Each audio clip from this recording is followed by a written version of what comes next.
If you want to be seen as a respected and confident leader, your words have to match your authority and ambition. I've spent almost 15 years working with thousands of business leaders, and I can predict within minutes of hearing a leader speak whether they're going to succeed or struggle. It has nothing to do with their skills or experience and everything to do with the language they use. In this video, I'm going to walk you through 7 authority killers that separate those who get overlooked from those who get listened to. The first authority killer is using indecisive language. I'm talking about phrases like, I just wanted to say, sorry, I might be wrong about this, but I think maybe we could. Sound familiar? Because I hear them all the time. Look, we use these words because we think we're being polite, right? Or we don't want to come across as too pushy or aggressive. But here's the problem. What they actually do is make us sound uncertain, like we don't really believe what we're saying. And here's the thing about real leaders. They don't hedge. They have an opinion, they've thought through it, and they own it. So instead of saying, I feel like this might work, try saying, here's the strategy that's going to get us the result we want. See the difference? Same idea. One sounds wishy-washy, the other sounds confident. It's these small changes in how we talk that create massive shifts in how people see us. And honestly, once you start noticing these diminishing words, you'll hear them everywhere. You'll catch yourself doing it, and you'll start hearing other people do it too.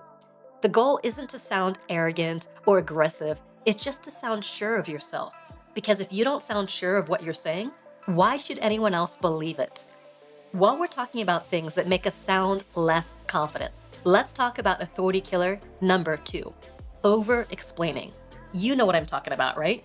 When you make a point, and then you explain it, and then you explain it again from a different angle, and then you give 3 examples, and then you circle back to make sure they really got it. The more you explain and justify everything you say, the less confident you sound. Period.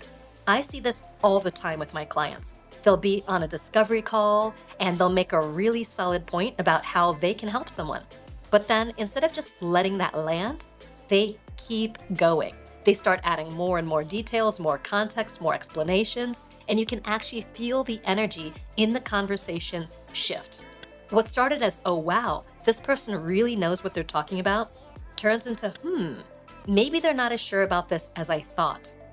Have you ever walked away from a conversation thinking, ugh, why did I say all that?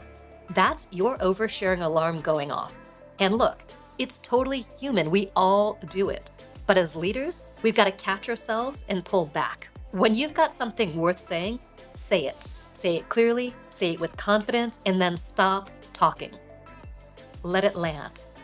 Then, let it breathe. Think of it this way. You're the pilot of a plane, right? Your job is to land that plane smoothly and safely, not to circle the airport 15 times, giving everyone the scenic tour. Brevity builds trust. When you can say what you need to say in fewer words, people actually listen more carefully. They take you more seriously. All right, let's talk about authority killer number 3, having a weak physical presence. Because here's the thing, CEO level communication actually starts before you even open your mouth.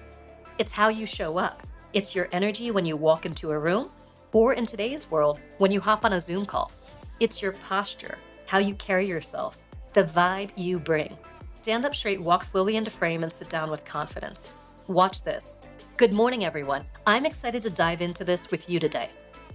Now compare that to this. Hi. Thanks for having me. I guess we can get started whenever. See what I mean?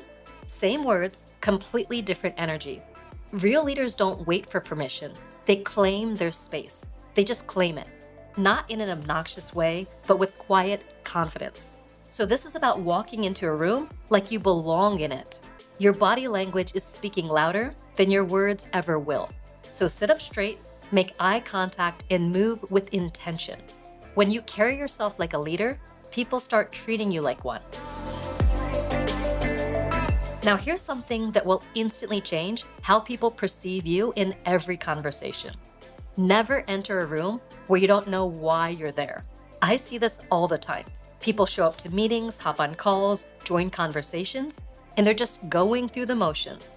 They listen, maybe nod along, think about other things, check their phones. That's not what leaders do.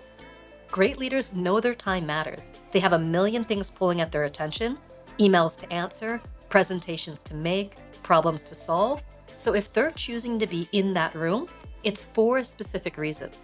Before every conversation I have, whether it's a client call, a team meeting, whatever, I ask myself 3 questions. What's my purpose here? What am I trying to accomplish? Why does this conversation matter? When you get clear on that intention, everything changes. You show up with authority because you know exactly why you're there. Think about it like this. Leaders don't just participate in conversations. They drive them forward. They have a point of view. They've thought through the situation. They know the value they can bring. So here's what I want you to do. Before your next meeting or call, take 2 minutes and get clear on your target. What value can you bring? What questions do you need answered? When you show up with that kind of intention, people feel it. You're not just another person in the room. You're someone who matters, someone who has something important to contribute. So before your next big conversation, ask yourself these 3 questions, because when you get clear on that intention, it changes how you show up. All right, authority killer number 5 is huge. And it's something I see destroy people's credibility faster than almost anything else. It's when your emotions start driving your communication instead of logic. There's a saying, high emotion, low intelligence. Have you ever noticed that people who are wildly emotional, always talking about what's wrong, being dramatic in their storytelling, very rarely have a lot of success around them? They don't have winning teams, and they don't have successful business relationships. Because the more you use emotion, the less you're using logic. Emotion clouds your decision-making ability. And effective leaders, they're spectacular at being able to take a situation, remove the emotion, and make logical decisions quickly. They trust their decision-making process because they know they're not being swayed by feelings.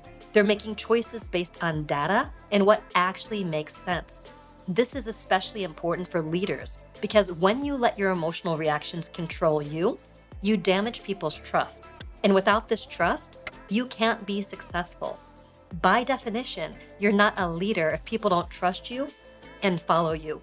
So when something unexpected comes up, when someone challenges you, when things get heated, take a breath. Let that initial emotional wave roll through. Then find your center. Because that emotional steadiness, that's what separates the pros from everyone else. Never let your emotions override your message. This one is so important, and I see people mess this up constantly, especially when they're trying to explain what they do or how they can help someone. You know what I'm talking about. You've probably been in those conversations where someone spends 10 minutes telling you about their process, their certifications, all the tools they use, and at the end, you're like, okay, but what do you actually do for people? Here's the thing. You might be the expert, but your client isn't. They don't care about your process. They care about the result they're gonna get. So when you're explaining what you do, don't lead with how you do it. Lead with the consequences that result from it. Let me give you an example. Instead of saying, I use a combination of breath work, somatics, and energy alignment work to help regulate the nervous system through various modalities and techniques, try this.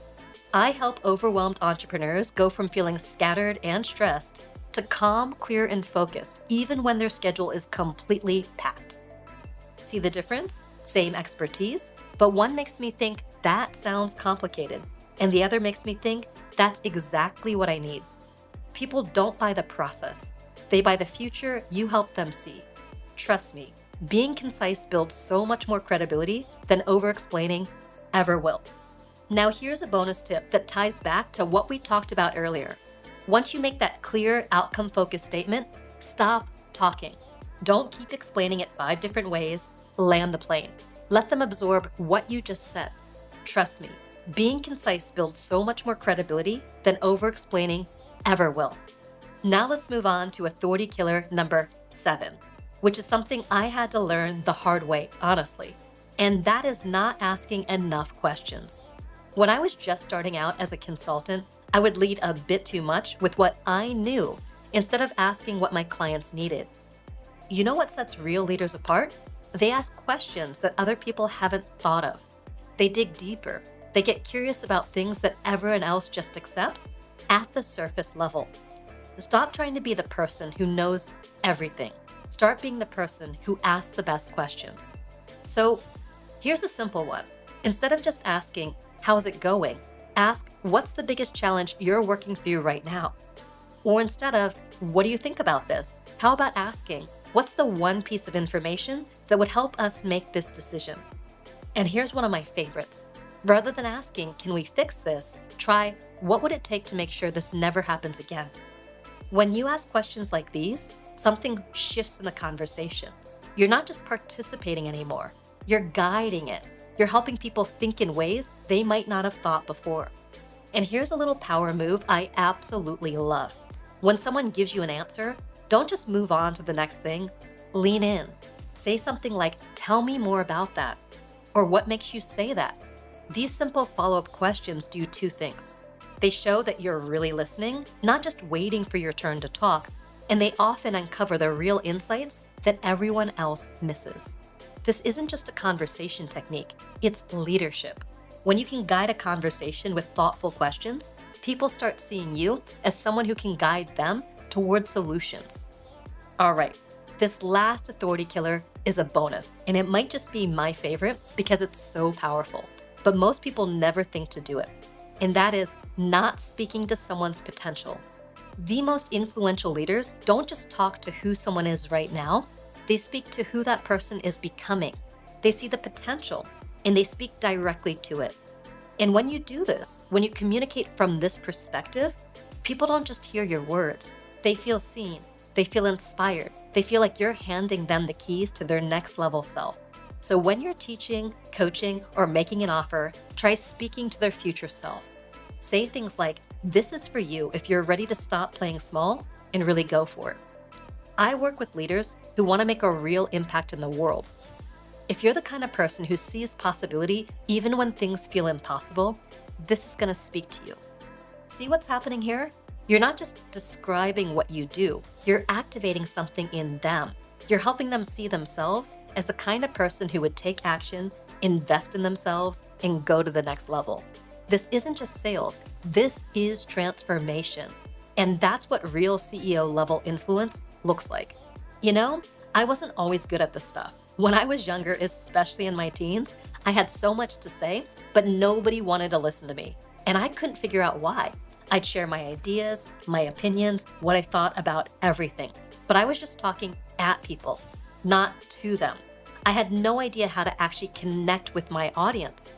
I remember my grandmother listening to one of my long-winded explanations about something and saying, Marisa, I don't understand a word that's coming out of your mouth.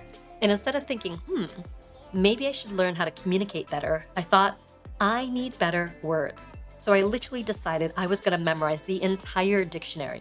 I thought if I just found the perfect, most impressive word for every moment, well, then people would finally listen to me. I spent a whole year learning all those big fancy words. And when I finally tried out my expanded vocabulary, people looked at me like I was speaking a foreign language. Because I was.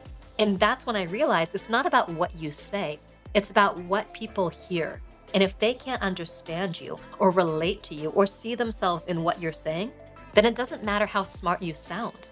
It took me starting my business when I turned 33 to finally figure out how to speak so people actually want to listen. Because here's the truth. If you can't get people to pay attention to what you're saying, they're never going to pay you for your expertise. As my friend Michael Drew always says, before people will give you their money, they have to give you their time. And that starts with listening to what you have to say. And people will listen when you avoid these 7 authority killers. All right, that's it for today. If this was helpful and you want more content like this, make sure you subscribe and hit that notification bell so you never miss new videos to grow your voice, your business, and your impact. Thanks for being here today. You've absolutely got this. My name is Marisa Murgatroyd. See you in the next video.